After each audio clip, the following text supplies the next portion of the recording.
৭০ পয়সার এই ঔষধটি আপনার জীবন রক্ষা করতে পারে। এই ঔষধটি সম্পর্কে জানতে হলে অবশ্যই সম্পূর্ণ ভিডিও দেখার চেষ্টা করতে হবে। এই ঔষধটি আপনার বুকের ব্যথা, হার্টের ব্যথা এবং হার্ট অ্যাটাকের ঝুঁকি কমাবে, স্ট্রোকের ঝুঁকি কমাবে। এবং আমি আপনাদের কেন বললাম যে এই ওষুধটি আপনার জীবন রক্ষা করতে পারে, এই বিষয়টা সম্পূর্ণ তুলে ধরার চেষ্টা করব। এই ওষুধটি কারা কারা খেতে পারবেন এবং গর্ভকালীন অবস্থায় নিরাপদ কিনা, আর এই ওষুধটি আপনারা সবাই বাসায় রাখার চেষ্টা করবেন। এবং এই ওষুধটি খুবই গুরুত্বপূর্ণ একটি ভিডিও, অবশ্যই ভিডিওটি সম্পূর্ণ দেখবেন এবং ভিডিওটি শেয়ার করতে ভুলবেন না। এই ওষুধটি বুকের ব্যথা নিরাময় করে এবং ছোট বড় সকলের ক্ষেত্রে এই ওষুধটি প্রযোজ্য এবং হার্ট অ্যাটাক হয়ে থাকা থেকে আপনাকে মুক্তি দিতে পারে।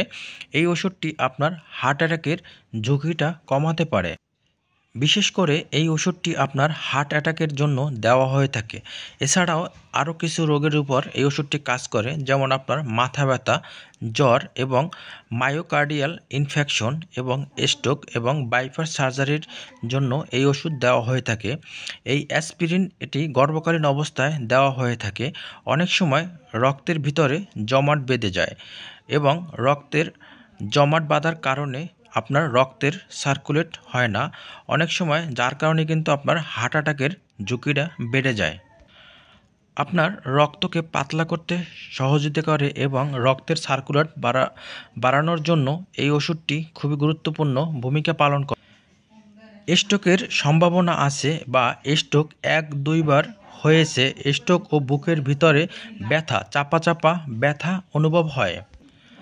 এছাড়াও এই ওষুধটি অ্যাঞ্জিনার সমস্যার ক্ষেত্রেও দেওয়া হয়ে থাকে।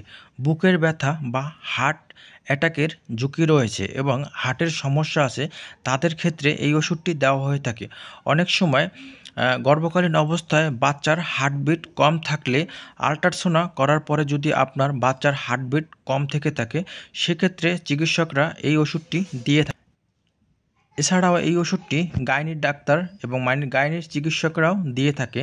তবে গর্ভকালীন অবস্থায় শেষের ৩ মাস এই ওষুধটি কিন্তু নিরাপদ নয়। গর্ভকালীন লাস্টের ৩ মাস এই ওষুধটি কখনো আপনারা খাবেন না।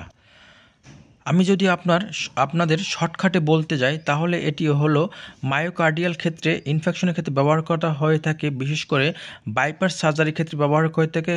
এবার হার্ট অ্যাটাকের ঝুঁকি কমাবে এবং আপনার বুকের ব্যথা থেকে আপনাকে রক্ষা করবে।